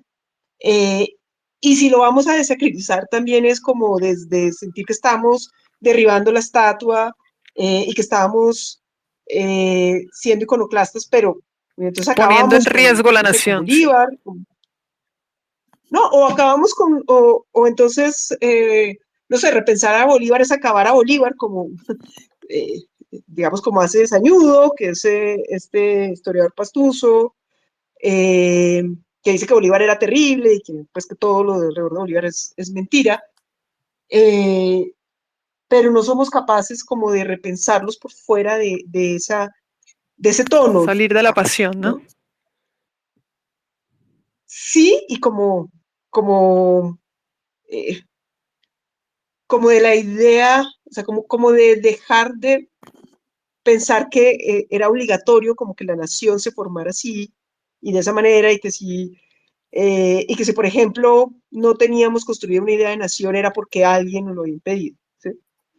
Que hay que echarle la culpa a alguien, por ejemplo, en lugar de, pues, pensar que podíamos imaginar las cosas de una manera distinta, podemos imaginar que como comunidad podíamos pensarnos de otra manera, reconocer que la formación de la nación excluye algunas identidades o las somete, y no simplemente decir, pero mire, esas identidades ahí hicieron algo y estaban ahí. Yo creo que sí hay como una mayor dificultad de verdad de tratar esos temas por fuera del tono de que estamos acostumbrados toda la vida, de la historia un poquito escolar y de los manuales. Y es que en Ya general tenemos un poco es muy difícil sacralizados. cuestionar mitos. Entonces, pues, de cierta forma, nuestros mitos fundacionales sí se ubican en ese periodo y pues estos señores son los héroes que vemos en las plazas de bronce, ahí sí que de verdad. Y pues es muy difícil, claro, es muy difícil. Eso toca hacer todo un trabajo de aproximación estratégico para poder hablar de los procesos reales que hubo en esos años. Propongo que sigamos leyendo comentarios. Aquí veo que Andrés Sáenz, que siempre tiene cosas muy interesantes que decir, ha dejado un comentario. No sé si quiera él hablar, porque le activé el micrófono. Él está hablando de las fechas patrias de Argentina. Sería muy bueno que nos comentara. Andrés, lo animo a que hable.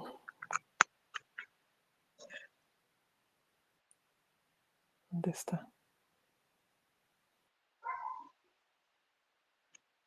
Parece que está tímido. Si no leo, ¿sí?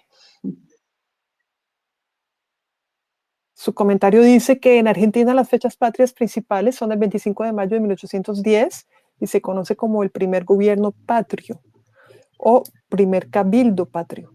El 9 de julio de 1816 es el día de la independencia. El 25 de mayo y el 9 de julio se usa la escarapela, los colores celeste y blanco. ¿Sí? ¿Escuchamos? Sí, lo que quiero comentar es que lo más o menos mismo ocurre tanto en Estados Unidos como en Argentina y en Colombia, que hay diferencias entre los días, digamos, el inicio de un movimiento independentista, o por lo menos, que tal vez, pero en el caso de Colombia, de repente no fue independentista o abiertamente independentista, y en el de Argentina tampoco, en 1810, por eso se conoce como el día del primer cabildo patrio, porque justamente como comentaron, estaban las juntas locales, etcétera. Y después, en 1816, sí se declara la independencia. En Estados Unidos, el 4 de julio se hace una declaración de independencia, pero que recién llega eso fue en 1776, y en Estados Unidos llega a partir de la batalla de Yorktown en 1781 y finalmente con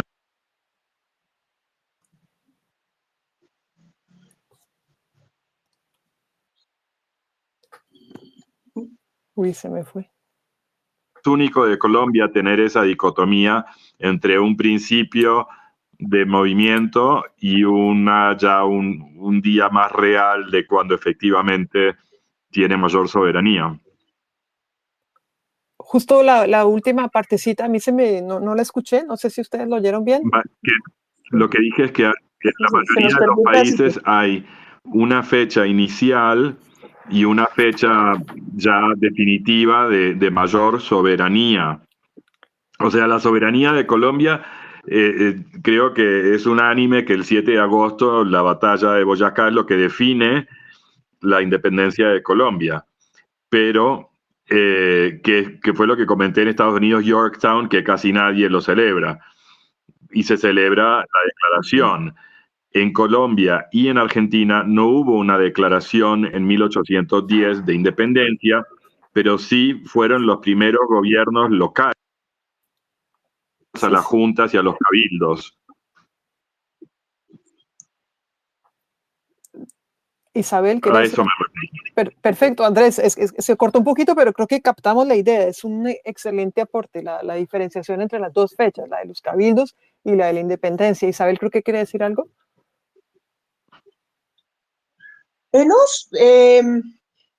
Simplemente complementar que, claro, es parte de que fue un proceso hemisférico en buena medida, y entonces estos dos momentos están en todos lados, casi todos lados, porque pues corresponden a la manera en que se ve el proceso en todo el continente. Pero, por ejemplo, en Perú, es interesante porque Perú no fue independentista realmente. Perú, al contrario, Perú fue sede del virreinato y fue desde donde se lanzó la reconquista. Y la independencia que ellos celebran es la independencia que declara San Martín, por ejemplo. Entonces, digamos, es un poquito como la excepción, pero en la mayoría de lo que en ese momento eran provincias, se formaron primero las juntas, se dio primero todo este proceso como de definición, de conceptualización, digamos, de lo que se quería políticamente, en qué se querían convertir, y se terminó en una lucha militar que pues consolidó ya la formación de naciones y de procesos independentistas. Vale. Bueno, muchas gracias. Creo que hay una persona, Rafael Antonio Simonini, que quiere decir algo y me parece que es alguien que viene justamente de Perú, da la impresión, a ver si complementa. Adelante.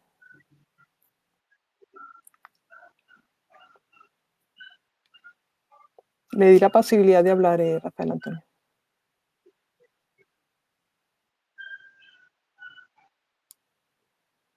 Bueno, parece que no habló. De pronto Isabel ya dijo lo que quería decir él.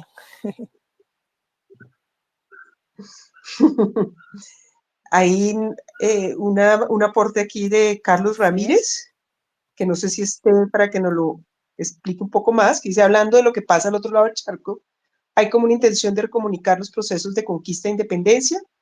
¿Eso fue siempre así o es novedoso? No sé si, pero no entiendo muy bien la pregunta. Tampoco la entiendo. Intención de recomunicar los procesos de conquista. No entiendo muy bien de qué se trata.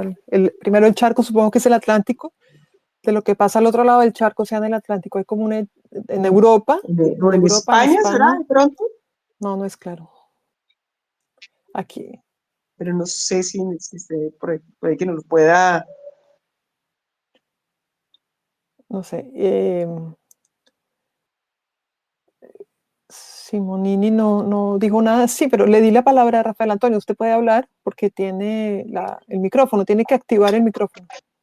Ya, ok, Olga, gracias, Olga, y gracias a lo que dice Isabel. Veo a compañero colombiano del cuadrilátero también y a varios compañeros que conocemos, que estamos en diferentes espacios, está el amigo Upegui. Bueno, lo que toca al Perú, sí se dio la independencia en 1821, 28 de julio, de parte de San Martín.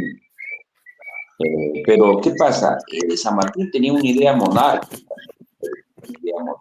más bien Simón Bolívar, que tenía una idea de la confederación bolivariana. Hubo una especie de disputa, pero sí se dio el 28 de julio. Celebramos nosotros las fiestas patrias, el día principal 28, ya muy pronto.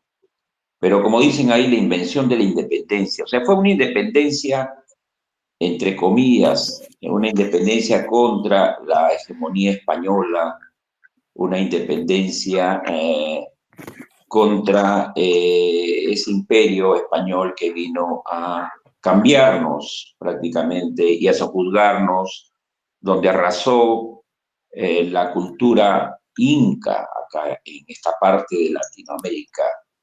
El imperio inca agrupaba a muchos países, el Perú principalmente, el Cusco era el centro, el ombligo, agrupaba Ecuador, parte de Colombia, Brasil, Bolivia, Argentina, el norte y Chile, ahí abarcaba.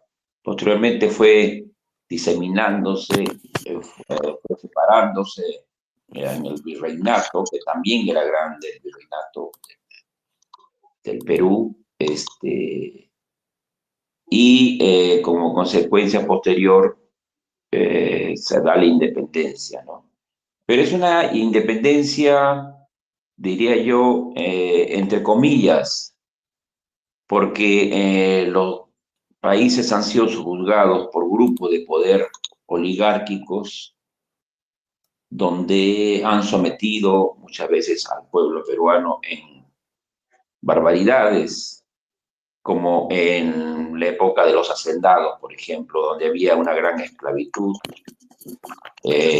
Perdón, Rafael, hay que ir un poquito al grano porque ya avanza el tiempo y hay otras personas que han pedido la palabra. Okay. Le pido ir al grano. Ok. Solamente decir que son unas independencias, entre comillas, porque son nuestros pueblos sojuzgados. Primero con Castilla le dio libertad a los negros, después los indios. Vino el gobierno revolucionario de Velasco y ya trató de darle un empoderamiento, ¿no?, a los indígenas, que los llamó campesinos desde ese entonces, ¿no?, en 1978-79, el gobierno revolucionario de las Fuerzas Armadas con Juan Velasco Alvarado. Y estamos buscando nosotros la otra independencia de estos grupos de poder. Justo van a haber marchas estos días seguidos, 27, 28 y 29. Gracias. Vale, muchas gracias. Ahí estoy viendo que el tío Dave está dando está escribiendo en el Twitter, ha dejado una serie de tweets. Uno dice: lo del desfile militar parece ser una herencia europea continental. Francia lo tiene, eso lo comentamos, así como España, Italia, Croacia o Bélgica, que celebró ayer su Día Nacional conmemorando su creación a partir de una revuelta contra Holanda, también con un desfile militar. Sí, eso del desfile militar, de cierta forma a mí es lo que menos me extraña. Quiero leer este comentario de Darío Hidalgo, que dice: a mí me gustó mucho leer a Isabel Arroyo en su libro cuando muestra que en Pasto estaban bien, entre comillas bien, y llegaron unos foráneos a liberarlos a sangre y fuego. Puso foráneos también entre comillas.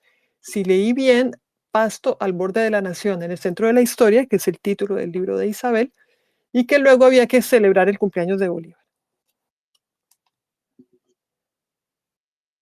Ese es el trino. Isabel, si tiene algo que decir al respecto. A Darío. Pero si tiene algo que decir, hay que activar el micrófono. Sí. No, Darío, gracias por el comentario. Bueno, eso es en parte, aunque bueno, la historia es un poquito más larga, pero sí tiene que ver un poco con que la idea de que Pasto tenía que ser parte de la nación colombiana, pues también es una construcción posterior, simplemente. Y que Pasto no fue la única comunidad realista, ni mucho menos, pero que hay, pues, pero eso ya es de pronto un tema en que valdría la pena de pronto dedicarle a algún space particular para entender qué fue lo que pasó. Haremos ¿no? uno, yo creo que específico sobre Pasto, Agualongo, ese proceso, porque sí. es complejo y la y la represión, o sea, lo que pasó en diciembre de Exactamente, 2022. esa represión que en el Eh, resto del país no la Yo creo que conocemos. vale la pena y que ojalá recordar un también poco de nos eso. acompañe Francisco de Paula Santander, que el mismo, pero no lo veo, se desconectó. Aquí está Francisco de Paula Santander. Tuvimos conectado en persona a Santander, al actor, Eso sí. Bueno, muy al bien. actor Luis Mesa, que lo interpretó en la película El Diario de Bucaramanga. Ahí sí lo tenemos que invitar, claro que Lo sí. tenemos que invitar de nuevo. Mira, aquí hay una pregunta de Andrés Bueno. Sáenz, esta creo que va como me parece que va para Isabel. Dice, una pregunta respecto a la influencia de la Constitución de Cádiz de 1812. No entendí bien cómo influyó en los eventos de 1810.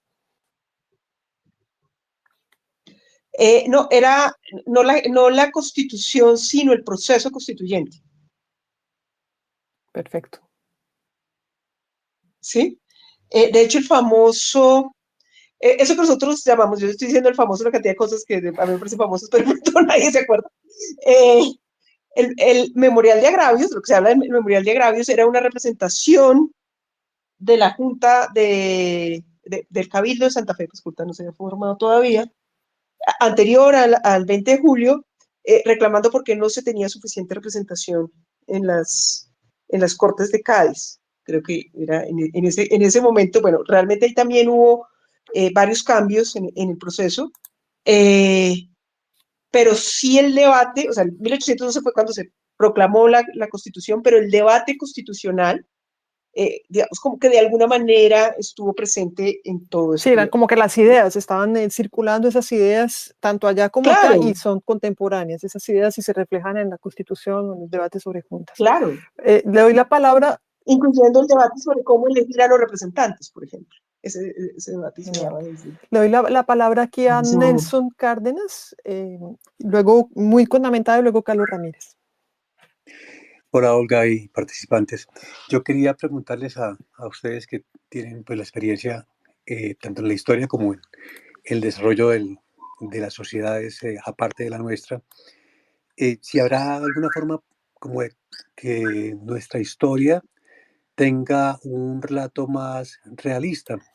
Lo digo un poco como haciendo la comparación con lo que ocurre en las familias cuando usted le cuenta a los niños en la historia de la Navidad y el Niño Dios y luego la Semana Santa y cosas así, y se las cuenta un poco, pues supone uno con el ánimo como de contar historias bonitas y sencillas y como, ¿cómo se dirá esto? Como que les dé ilusión a los niños, ¿no? Pero finalmente son historias que son funcionales a los padres porque, pues digamos, en el caso de Navidad, usted controla el relato y el relato es funcional a su poder. Si usted tiene un niño que se porta mal, le va a decir como que el niño Dios no le va a dar regalos y cosas por el estilo. Y asimismo, en las historias nacionales, de alguna forma, la historia que se narra es una historia en blanco y negro, pues la de Nave Rubla, que se consolida, pues supongo yo que por el tiempo de la Guerra de los Mil Días, pero no es una historia que da cuenta de las complejidades ni de las ambigüedades que pudo haber en el desarrollo de nuestra fundación y de nuestras independencias, que no lo fueron tanto en un principio, y bueno, esa clase de cosas, pero que no se conocen en general. O sea, la gente no las maneja en su imaginario corriente.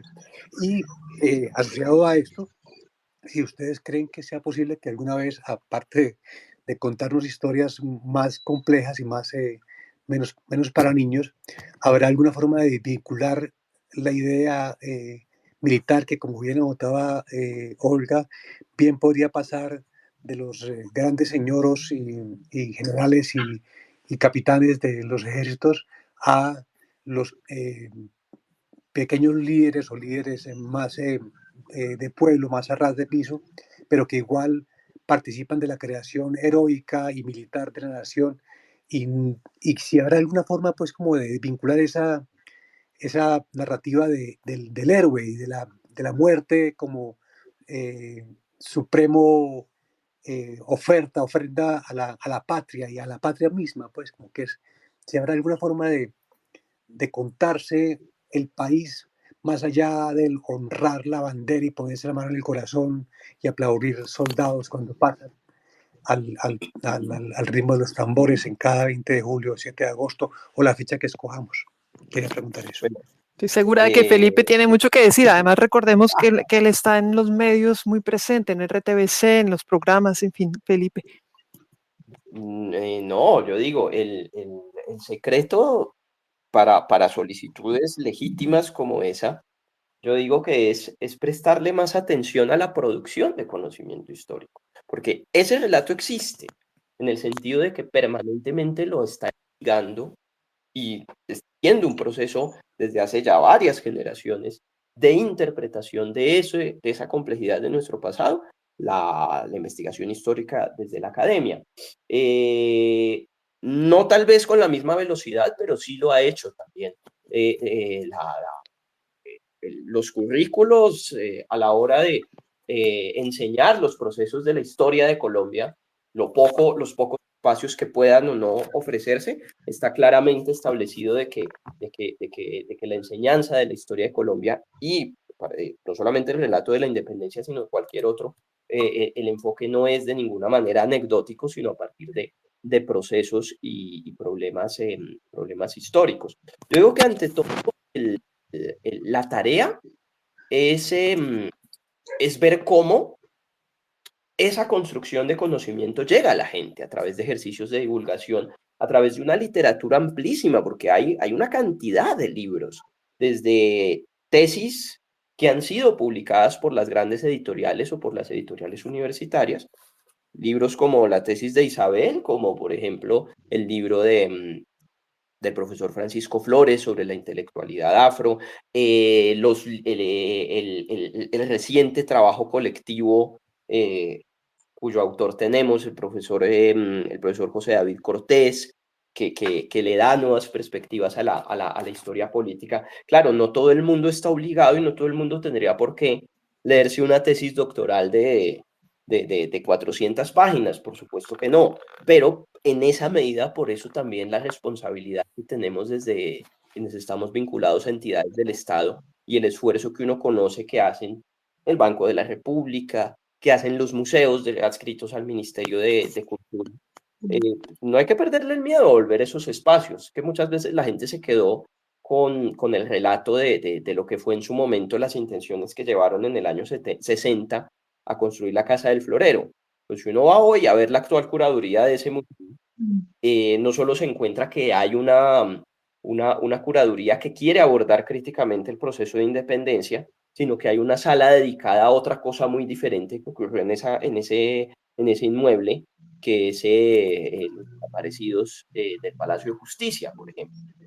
Lo mismo pasa si pensamos en otras entidades culturales. Por ahí estaba Dinet, que puede darnos muchas luces sobre el replanteamiento de un espacio como el Museo Histórico de Cartagena y toda la carga que tenía de esa invención del Palacio de la Inquisición, que todavía pues desafortunadamente no supera. Ahí están. Lo que pasa es que hay que llegar a ellos. Claro, también es una responsabilidad grande nuestra, porque digamos, en el caso nuestro, nosotros hacemos un montón de cosas desde los medios públicos. De pronto nos hace falta centralizarlas muchísimo más y diseñar estrategias para que la gente se entere que se hicieron, por ejemplo, para el Bicentenario, se hicieron documentales, se hicieron series, se hicieron materiales interactivos para su uso Yo por ahí por los laditos estoy mandándole directamente a profes de colegios en distintas partes del país como un portafolio en el que tenemos centralizados esos contenidos, pero ahí están abiertas mis redes para que quien necesite pregunte y pasamos material con muchísimo gusto. Yo creo que hay esfuerzos, pero se podría hacer, Sí. se podría hacer más y pienso, claro, pienso en grandes medios masivos, ¿no? En televisión, en cosas que en programas de radio, por ejemplo, en los programas de divulgación de gran, pues que le llega a todo el mundo, lo que la gente oye. Pues hay otros países donde hay allí siempre algo, un historiador. Bueno, fíjense que antes estaba Paneso. Paneso estaba No, Diana Uribe. Estaba Diana Uribe, exacto. Creo que eso se ha perdido un poco, Sí. es decir, y más y más y más personas que estén ayudando Sí. como a traer los debates históricos. Siempre es que nos quedamos mucho, yo siento que nos quedamos mucho en el comentario político del día, es que ni siquiera es de la semana, del mes, sino en el comentario político, y todo gira alrededor de la política, y pues sí, se va como que perdiendo profundidad y densidad en estos asuntos. Así que, entre otras cosas, pues hablar de Diana Uribe a veces es un poquito problemático para los historiadores, porque ella realmente no es historiadora, digamos. Puede que no tenga rigor, pero hace un trabajo de divulgación importante, y lo que pasa es que no es fácil competir. A veces esos relatos que comparaba como con la simpleza del relato del Niño Dios, pues a veces son muy poderosos. No es tan fácil competir, y sobre todo pues si uno quiere complejizar, pues siempre hay el riesgo de aburrir al oyente, y que el oyente vaya y prefiera pues como un relato como más reconfortante por su propia simpleza. Pero sí me acuerdo en que hay que seguir con esos esfuerzos. Verdad que no es fácil competirle al Niño Dios. Vea, démosle la palabra a Muy Condimentada, que quiere hablar, y luego viene Carlos Ramírez. Hola Felipe, hola Isa, ¿cómo están? Hola. Bueno, mira, ahorita que alguien estaba hablando de las juntas de Cádiz, yo tengo como una pregunta, porque en mi tiempo en la universidad, cuando teníamos la influencia tan fuerte académicamente hablando de Armando Martínez Garnica, invitaron a una historiadora española que se llamaba Ivana Frásquez, y a mí desde esa época me quedó la sensación de que de alguna manera también España quiere reivindicar cierto relato en donde no es Francia, no es la Ilustración francesa la que nutrió las ideas independentistas acá en Colombia, sino el movimiento gaditano. Entonces yo quería saber ustedes qué opinaban al respecto. Y otra pregunta, que es más como el tema de Isa, porque seguramente se me olvidó. Isa sabe que yo estuve en el lanzamiento de su libro en aquella biblioteca en La Macarena, pero seguramente ya se me olvidó. Pero quería preguntarte, o sea, yo quiero saber si hubo alguna posibilidad o algún acercamiento de Bolívar, Nariño, para no tener que irse con los taches por delante contra Pasto, tratar de convencer al pueblo pastuso, digamos, de todos estos territorios del sur, en vez de tener que adherirlos a sangre y fuego. Porque, oye, justamente es que coincidió. No, Pasto capituló, de hecho. Sí, pero después de que les hicieron eso. Después de la... No, fue al revés un poquito. Sí. O sea, Pasto capituló después de... Pero digamos que capituló la dirigencia pastusa. Sí. Y antes de la represión. Pero lo que pasó es que hubo un levantamiento de una parte de la sociedad pastusa, que le había ido muy bien como estando del lado realista, había sido militarmente muy exitosa, digamos, el pueblo había apoyado mucho ese combate y tenía como expectativas de que pudiera sacarle más réditos como a lo que había logrado, que no se sentía cercana, digamos, a los ejércitos, al origen social de los ejércitos, no tenía como muchos vínculos con ellos. Entonces hubo una rebelión interna, y lo que pasó ahí sí fue la reacción desmedida de Bolívar contra Pasto por esa rebelión. Fue absolutamente desmedido. Y ahí fue como cuando se rompió la posibilidad de lograr un trato pacífico, digamos, sobre todo con el pueblo llano, pues porque la élite, por llamarlo de alguna manera, se tenía que acomodar, y supo que se debía acomodar al nuevo orden, porque ya veía que no había de otra.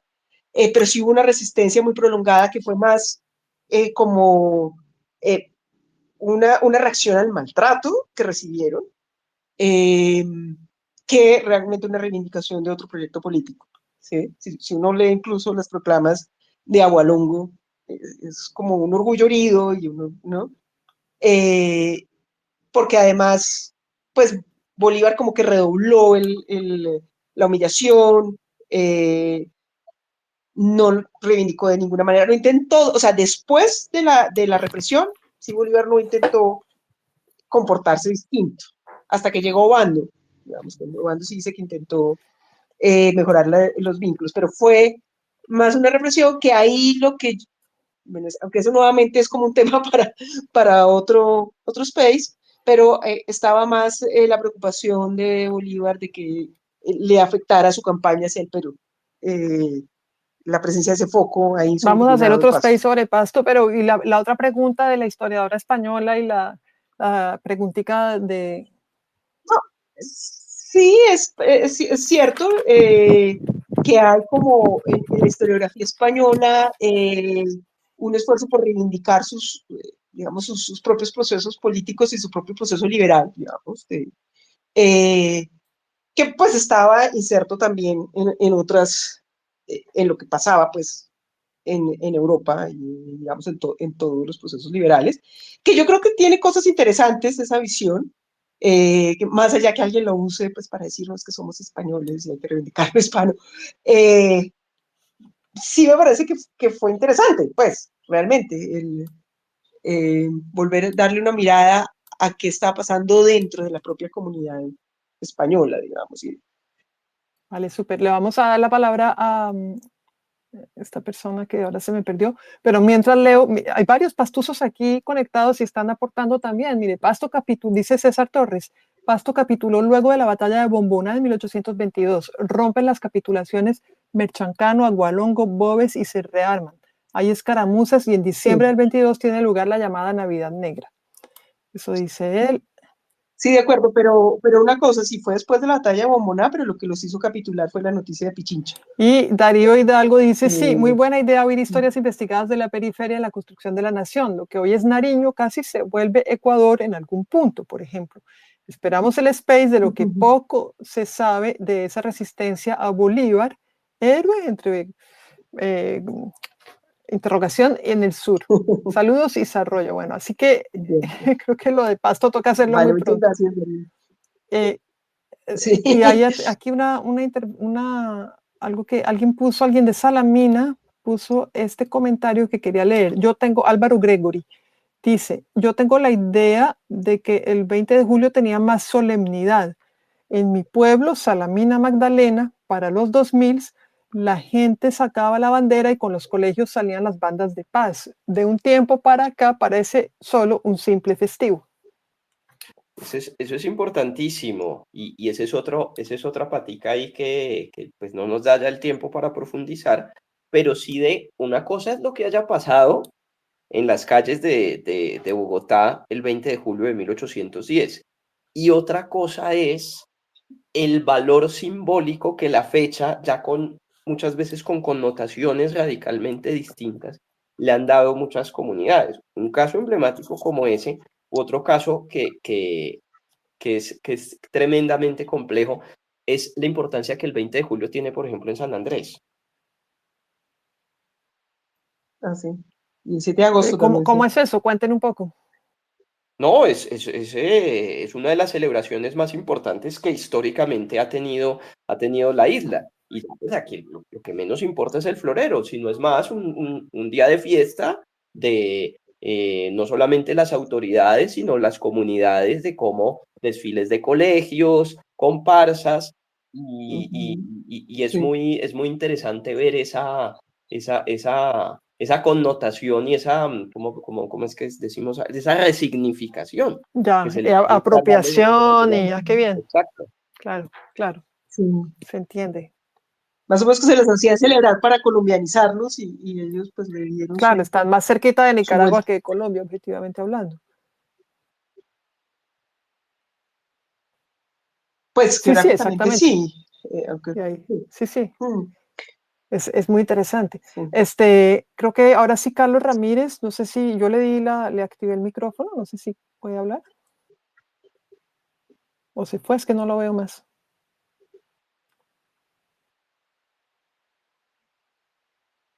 Parece que se fue, no sé qué pasó. No sé si, bueno, ya haciendo ha pasado 1:53 de charla, 1:50. Si vamos cerrando, una última intervención, si hay alguien aquí que quiera decir algo, y si no, vamos cerrando y prometemos que haremos uno sobre Pasto próximamente.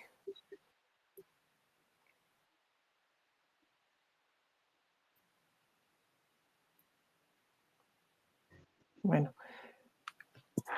pues de nuevo, muchas gracias a los oyentes, a los participantes, a quienes se animaron a hacer preguntas por escrito u orales. Y bueno, genial poder realmente dar debates en calma, con argumentos sobre temas que quizás no están muy tratados por los grandes medios, pero pues que nos conciernen a todos. Entonces, pues muchas gracias por su asistencia. Y pues les digo hasta la próxima. A Felipe y a Isabel, realmente muchísimas gracias. Bueno, muchas gracias a